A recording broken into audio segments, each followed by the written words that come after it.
dan selamat sejahtera kepada saudara-saudari sekalian.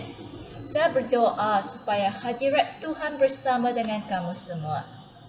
Topik yang saya ingin sampaikan pada hari ini adalah bertajuk Selama hari masih terang, lakukanlah kehendak Tuhan.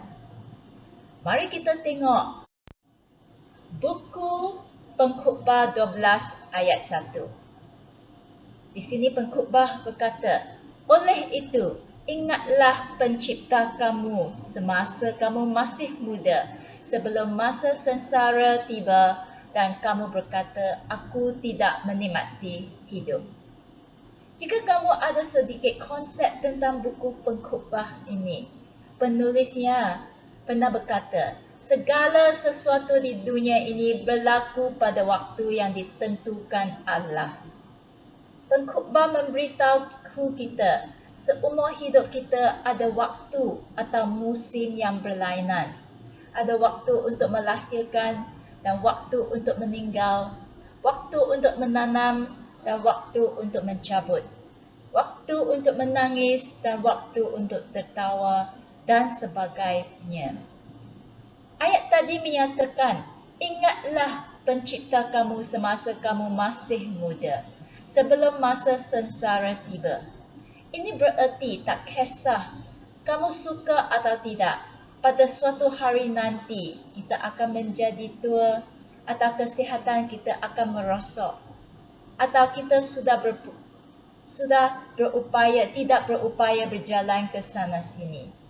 Pada suatu hari nanti kita tidak lagi boleh sesuka hati nak buat apa-apa saja yang kita suka. Semasa Yesus berada di dunia ini, dia mengetahui waktunya terhad juga. Dalam Yohanes bab 9 ayat 4, Yesus berkata, selama hari masih terang, kita harus melakukan tugas yang diberikan oleh Dia yang mengutus aku. Malam akan tiba dan tidak seorang pun dapat melakukan apa-apa. Yesus tahu dia datang ke dunia ini mempunyai tugas yang Tuhan Bapa utuskan kepadanya. Tetapi Yesus juga tahu apabila sesuatu waktu itu sampai, dia akan kehilangan kebebasan untuk bertindak. Jadi, apabila Yesus ditangkap di Taman Getsemani, dia dan pengikut-pengikutnya tidak lagi ada kebebasan untuk pergi ke sana ke sini. Mereka tidak lagi boleh pergi dari satu bandar ke satu bandar lain atau dari satu pekan ke pekan lain. Jadi, selama hari masih terang, dia hendak menghabiskan tugas yang Tuhan utuskan kepadanya. Kerana apabila malam itu sampai atau apabila sesuatu waktu itu tiba, dia akan kehilangan kebebasan dan tidak lagi dapat bekerja. Hari ini saya ingin saudara-saudari dapat merasa desakan itu. Pada seumur hidup kita, kita juga mempunyai pelbagai musim yang berlainan.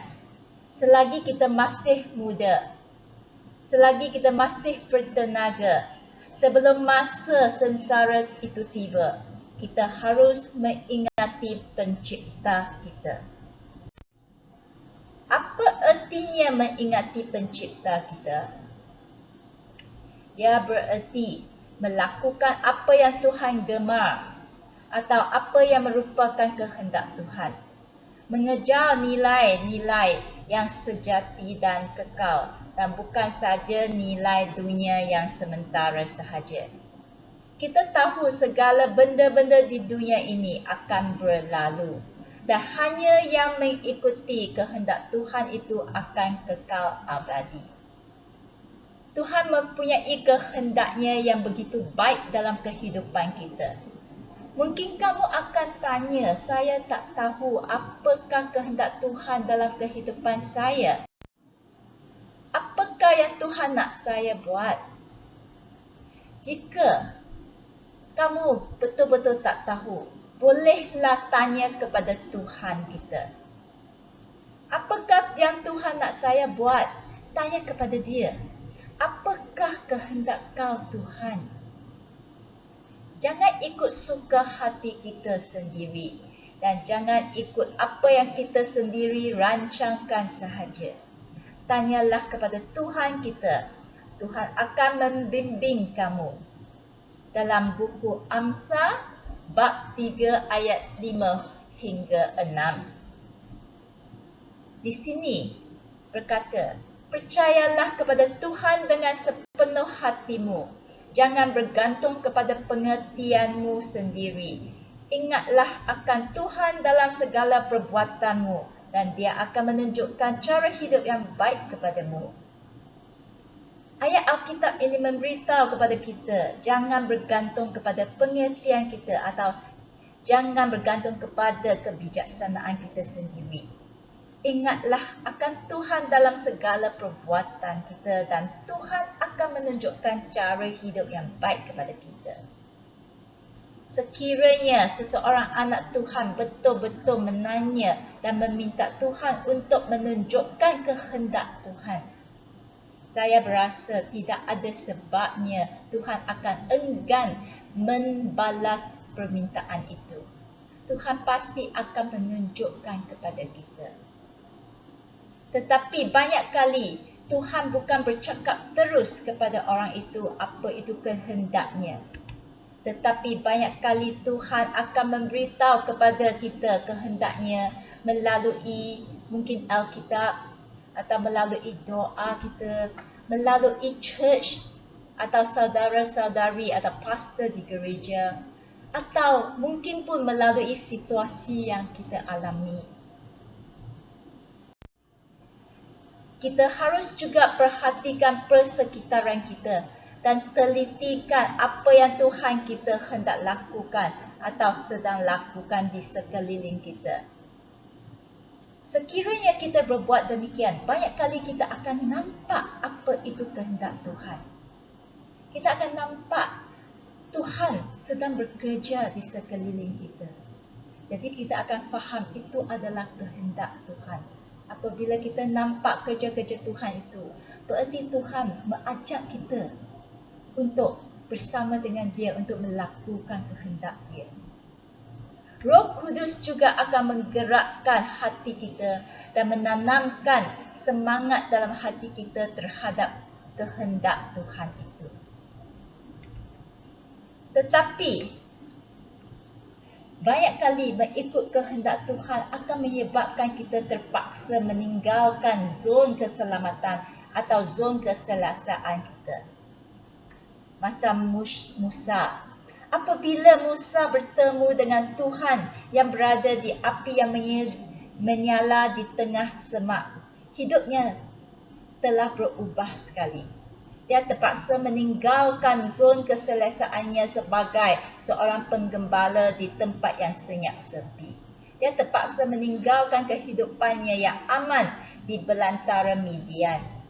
Dan sebaliknya, dia balik ke negeri Mesir untuk berhadapan dan berlawan dengan Firaun, iaitu Raja Mesir. Dia perlu memimpin umat Israel yang degil untuk keluar dari negeri Mesir dan mengelilingi belantara selama 40 tahun. Umat Israel ini bukan sekumpulan orang yang semua baik-baik belaka. Mereka degil kepala. Mereka mempunyai banyak permintaan dan banyak sunggutan. Kerja Musa sebagai seorang pemimpin adalah suatu kerja yang sangat membebankan dan sangat sulit dan sakit hati. Mula-mulanya, dia menghadapi ancaman daripada Firaun. Dia dikejar oleh askar Mesir. Dia menghadapi umat Israel yang tidak bekerja sama, yang banyak bersunggut, yang banyak melawan. Mereka juga menghadapi peperangan dengan musuh-musuh umat Israel seperti orang Amalek. Dan banyak-banyak lagi perkara yang besar dan juga perkara yang kecil yang Musa itu terpaksa menghadapinya. Apabila Musa membalas ajakan Tuhan dekat api yang menyala di tengah semak, kehidupannya tidak lagi sama. kita dapati dia tidak pernah menyesal untuk membalas panggilan dan ajakan Tuhan untuk memimpin orang Israel. Hubungannya dengan Tuhan menjadi begitu rapat sehingga dia dapat bersemuka dengan Tuhan. Dia begitu memahami dan mengenal Tuhannya. Kesulitan yang dihadapinya menjadi macam kacang putih kerana dia telah mendapat benda yang paling penting di dunia ini, iaitu Tuhan sendiri. Begitu juga dengan kita. Apabila Tuhan menunjukkan kehendaknya dan menggerakkan hati kita untuk melakukan kehendaknya, kita juga mungkin terpaksa meninggalkan zon keselesaan kita untuk membalas ajakan Tuhan. Jikalau kita betul-betul mempunyai hati yang sudi, walaupun kita mungkin mempunyai persoalan seperti sama ada kita mampu melakukan kerja yang Tuhan utuskan kepada kita. Sekiranya kita betul-betul mempunyai hati yang sudi, Tuhan akan bergembira dan berseronok menerima pemberian kita. Dalam buku 2 Korintus bab 8 ayat 12 berkata, jika kamu sangat berminat memberi derma, Allah akan menerima pemberian kamu berdasarkan apa yang kamu miliki, bukan apa yang tidak kamu miliki. Saya berasa ayat Alkitab ini bukan saja boleh merujuk kepada menderma duit kita atau kebendaan sahaja. Ia juga merujuk kepada mereka yang mempunyai hati yang rela untuk menyumbangkan bakat mereka, tenaga mereka atau masa mereka untuk melakukan kehendak Tuhan. Ayat 2 Korintus itu berkata, jika kita berminat atau kita sudi menderma, memberi sesuatu kepada Tuhan atau melayan Tuhan kita, Tuhan akan menerima pemberian kita. Mungkin ada orang akan bertanya, saya ingin atau saya bersemangat untuk melakukan kehendak Tuhan, tetapi saya tak ada apa-apa yang boleh diberikan kepada Tuhan. Macam mana? Sama ada kamu berkeupayaan berbuat demikian atau tidak, hanya Tuhan saja yang tahu. Ayat Alkitab tadi memberitahu kita, Tuhan akan menerima pemberian kita berdasarkan apa yang kita miliki dan bukan apa yang tidak kita miliki. Berarti Tuhan telah membekalkan kepada kita segala sumber-sumber yang perlu untuk melakukan kehendaknya.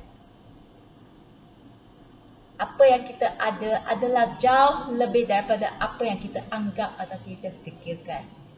Kita ada tenaga, kita ada masa, kita ada kasih sayang, kita boleh mengambil berat terhadap keperluan orang lain. Kita ada kemahiran masing-masing, ada bakat masing-masing. Macam ada yang pandai memasak, ada yang boleh memburu, menanam, ada yang boleh mengajar kanak-kanak dan sebagainya. Kita mungkin ada duit juga walaupun tak banyak. Tetapi Tuhan, dia apabila kita sudi memberi dia akan menerima pemberian kita berdasarkan apa yang kamu miliki. Apa yang kamu ada, dia akan terima.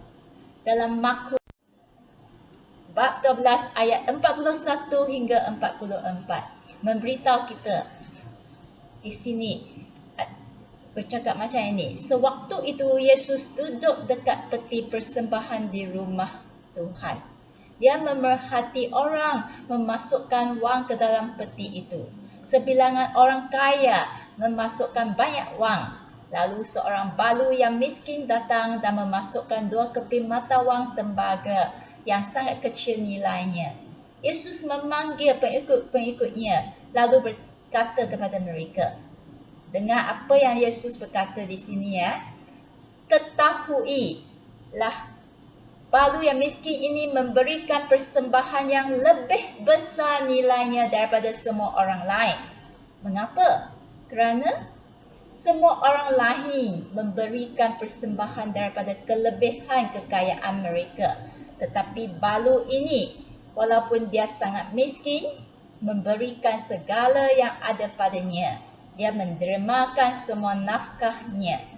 Jadi, jangan lagi berkata, saya tak ada apa-apa yang boleh diberikan kepada Tuhan. Kita semua orang mesti ada sesuatu yang boleh beri kepada Tuhan kita. Balu yang begitu miskin itu pun ada juga. Dan Yesus, dia berkata dia sangat suka pemberian balu ini. Selagi kamu memberikan kepada Tuhan dengan hati yang ikhlas dan benar, Tuhan pasti menerimanya dengan sukacita. Macam dia menerima pemberian balu yang miskin itu. Tadi saya pernah cakap, selagi kita hendak mengetahui kehendak Tuhan, kita harus juga memperhatikan sekeliling kita, persekitaran kita, untuk meneliti apa yang Tuhan hendak atau sedang lakukan. Sekarang, pandemik COVID-19 telah menimbulkan banyak masalah dalam kehidupan ramai orang. Ada masalah kewangan, masalah sosial, masalah keluarga, masalah kesihatan. Ramai orang memerlukan pertolongan. Jangan kita tunggu sampai jiran kita menaikkan bendera putih baru kita tahu masalah mereka. Biarlah kita mengambil berat tentang orang-orang di sekeliling kita. Jangan menganggap kita dan keluarga kita sahaja yang memerlukan pertolongan, sehingga kita mengabaikan orang yang susah yang berada di sekeliling kita. Jangan fikirkan diri kita sahaja. Jangan hanya menjaga orang-orang yang kita kenal dan suka sahaja. Ambil berat juga tentang orang-orang lain di kampung kita, rakan sejawat kita, rakan sekolah kita, dan juga orang-orang yang masih tidak mengenal Tuhan Yesus. Saya dapati apabila Yesus bersama dengan 12 pengikut-pengikutnya, dia bukan saja mengajar dan melayan, dia tidak melayan 12 pengikut-pengikutnya dan selalu bersama dengan mereka sahaja. Apa yang Yesus buat ialah dia membawa pengikut-pengikutnya itu untuk melayani orang-orang yang berkeperluan, yang lemah, yang miskin, yang sakit, yang menderita dan yang dihina. Saya tahu kamu semua tidak kaya juga, tetapi Tuhan memberi kamu badan yang sihat, mempunyai tenaga yang kuat, ada kemahiran atau bakat masing-masing. Kita ada juga banyak masa, ada yang boleh memasak makanan dan berkongsi atau memberikan sikit kepada jiran kita yang dalam kelaparan.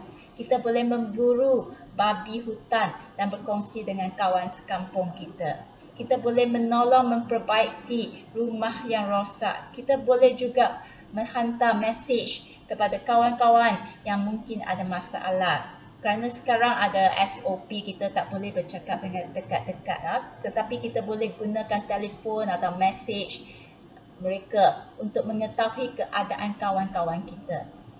Untuk mereka yang ada masalah banyak, kita mungkin tak boleh tolong mereka, kita boleh merujukkan mereka kepada pihak-pihak, mungkin pihak-pihak kerajaan kah, atau ada pihak kebajikan kah, atau gereja kah, untuk menolong kawan-kawan kita. Ambil berat tentang orang-orang di sekeliling kita dan berdoa untuk mereka. Berkongsilah berita baik Yesus kepada mereka. Jikalau kita betul-betul mengambil berat tentang keperluan mereka dan sayang kepada jiran-jiran kita, dan apabila keperluan orang-orang itu, keperluan fizikal mereka, emosi mereka dipenuhi, dan apabila mereka berasa disayangi, adalah lebih senang mereka akan menerima berita baik Yesus yang kita kongsikan kepada mereka. Melakukan kehendak Tuhan banyak kali akan menyebabkan kita meninggalkan zon keselesaan kita. Kita mungkin akan menjadi lebih sibuk. Kita mungkin perlu mengorbankan wang kita atau benda-benda yang kita ada. Kita perlu menyumbangkan banyak tenaga dan masa untuk menolong orang lain. Tetapi Tuhan berjanji akan memberikan kita apa? Di sini 1 Petrus bab 1 ayat 4 berkata, berkat-berkat itu disimpannya di syurga supaya tidak dapat rosak, reput ataupun musnah. Buku Kolose bab 3 ayat 24 juga berkata, ingatlah kamu akan menerima pahala daripada Tuhan yang telah disediakan Tuhan untuk umatnya. Hal itu demikian kerana Tuhan yang kamu layani sebenarnya Kristus. Apa yang Tuhan hendak berikan kepada kita adalah pahala atau berkat yang tidak dapat rosak, reput ataupun musnah dan yang disimpan di syurga. Jadi, selama hari masih terang, selama kita masih muda, sebelum sengsara tiba, lakukanlah kehendak Tuhan. Apabila sesuatu waktu tiba, kita mungkin tidak lagi bersempat melayani Tuhan. Jika kita tidak tahu apa itu kehendak Tuhan, bolehlah tanya kepada Tuhan untuk menunjukkan kepada kita rancangan dan kehendaknya. Jangan ikut kepandaian kita sendiri. Telitikan dan perhatikan keadaan di sekeliling kita. Tuhan akan tunjukkan kepada kita kehendaknya. Tetapi untuk melaksanakan kehendak Tuhan akan menyebabkan kita meninggalkan keselesaan kita, memerlukan pengorbanan kita. Mungkin kita akan takut, tidak tahu macam mana nak buat, tak ada sumber. Jangan bimbang. Tuhan, dia sudah kata dia akan memberikan kepada kita sumber yang diperlukan. Dia akan menerima pemberian kamu berdasarkan apa yang kamu ada dan bukan apa yang kamu tak ada. Tuhan juga berjanji menyediakan banyak rahmat untuk mereka yang mentaati kehendaknya. Pahala yang disediakan oleh Tuhan tidak akan rosak dan adalah kekal abadi. Kita akan menerima berkat-berkat Tuhan di hayat ini juga, bukan sahaja di syurga. Mari kita berdoa. Tuhan Bapa di syurga, tunjuklah kepada kami kehendak Kau dan tolonglah kami lakukan kehendak Kau selama kami masih bertenaga, masih berupaya, masih sihat. Dalam nama Yesus kami berdoa. Amin.